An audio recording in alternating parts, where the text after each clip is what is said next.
Recibimos en modo Fontevecchia a Alejandro Crespo. Buenos días, Alejandro. Jorge Fontevecchia los saluda. No sé, ¿tuvo oportunidad de escuchar la entrevista que estábamos haciendo recién con el ex secretario de Energía, Emilio Apud? Hola, buenos días. ¿Cómo estás?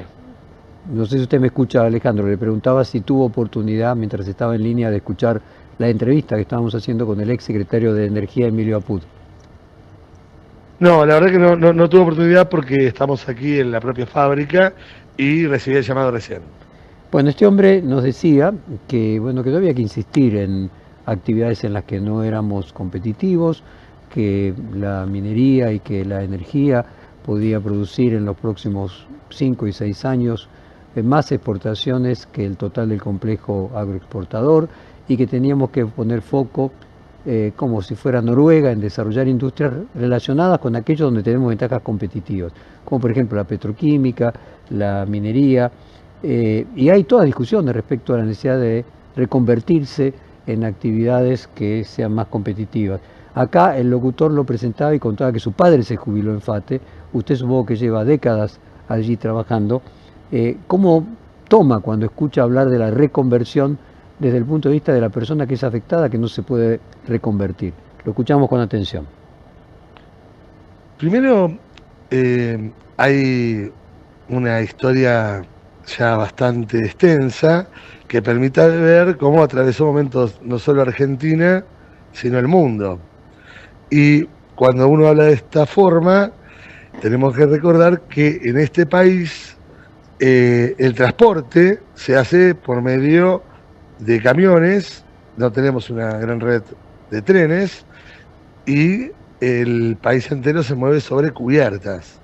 Esto ha traído a lo largo de diferentes momentos de Argentina dificultades. En la pandemia había una escasez de neumático enorme porque toda la región se había quedado sin cubiertas porque no había no había fletes internacionales.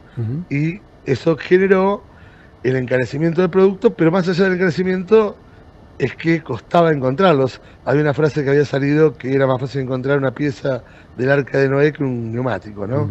Y otros momentos, por diferentes variantes económicas, la escasez de neumáticos se dio por la falta de dólares. O sea, como no se pueden comprar productos terminados afuera, eso producía que los neumáticos únicos que podíamos obtener eran los que se fabricaban en Argentina y estaba limitado la compra de caucho porque también insumía dólares.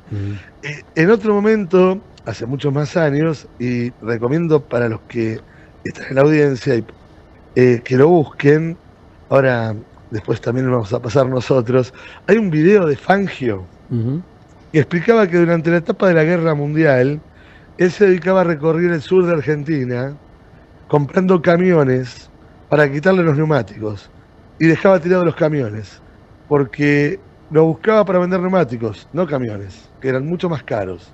Y eso marca un hecho estratégico, que hay ciertas industrias que si uno no las tiene, pueden paralizar un país y pueden generar después problemas muy grandes. Y sin embargo, esta propia fábrica, la fábrica FATE, los balances que presentó hasta aquí fueron todos positivos, no es que tuvo pérdida.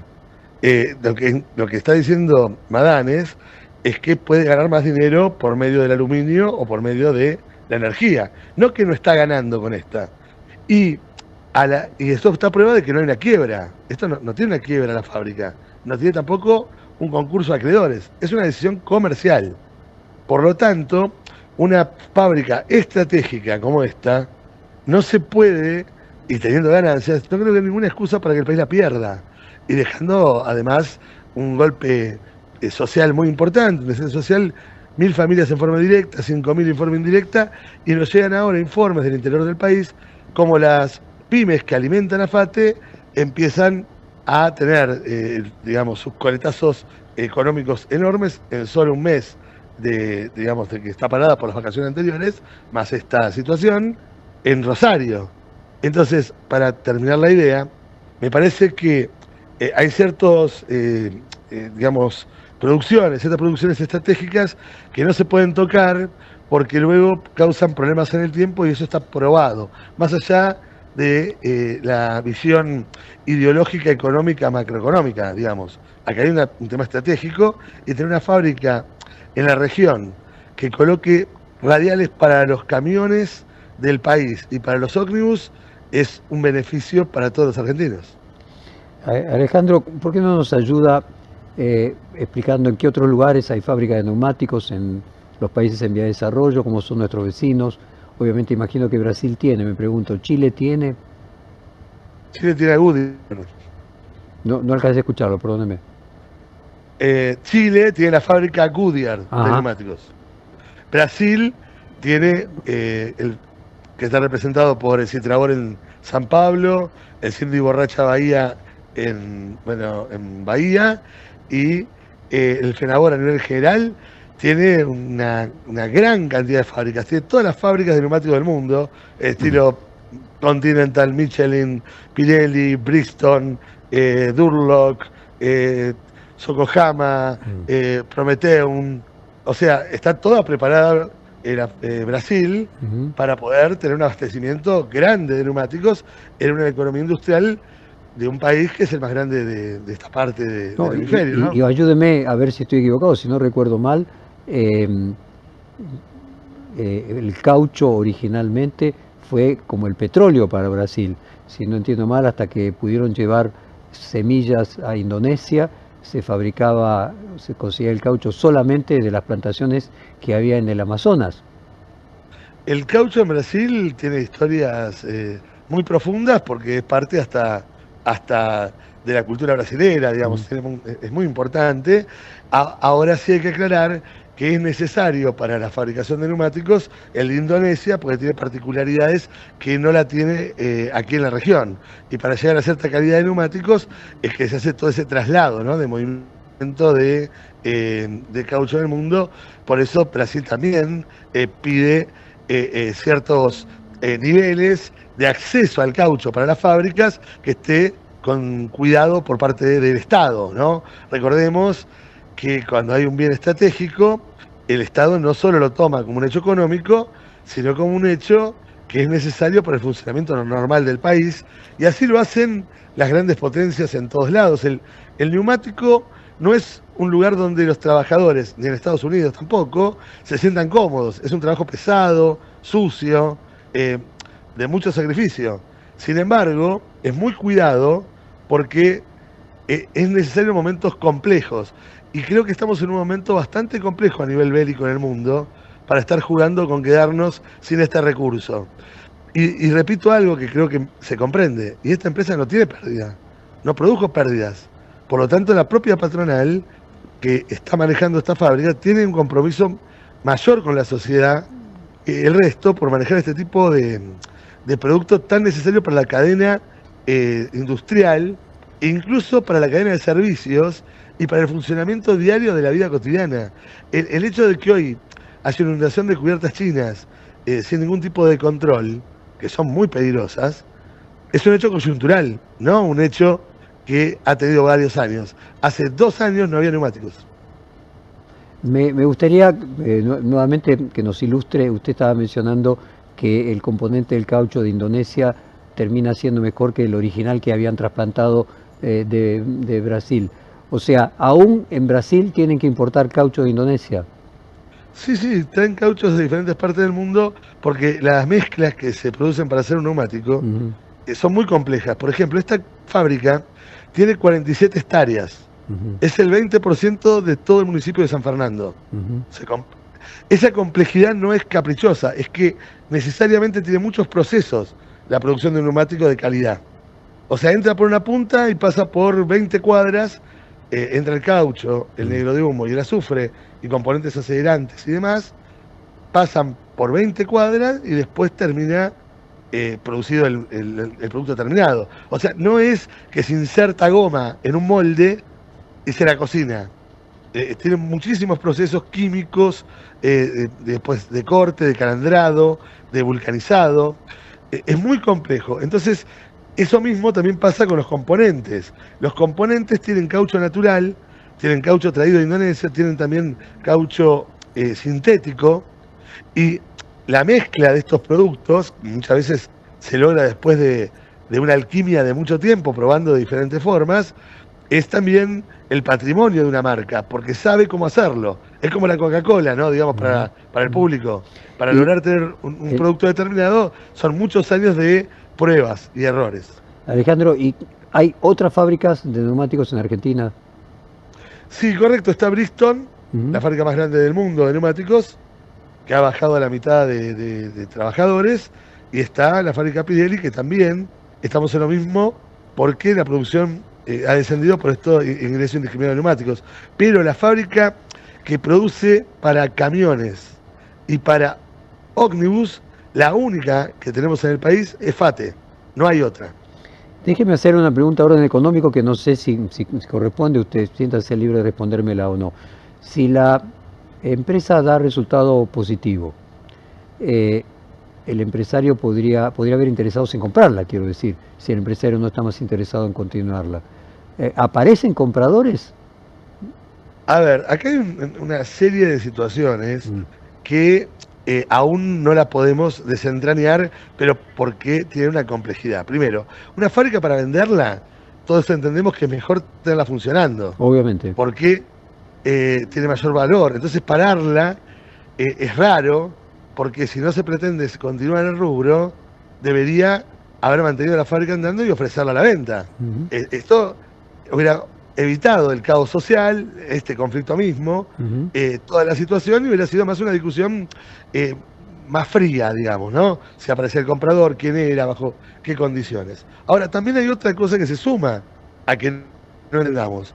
La fábrica tiene una parada anual, porque al ser tan compleja, para poder reparar ciertas máquinas que están en línea, uno tiene que desconectarle toda la energía.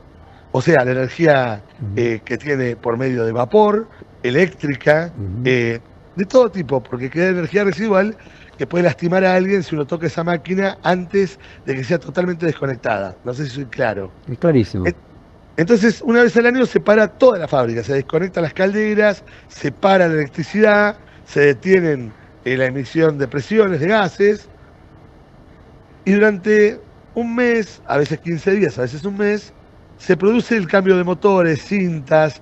Es como que le hacen el mantenimiento completo profundo. Desarman los equipos que miden una cuadra y los reparan interiormente, cambian engranajes, rulemanes.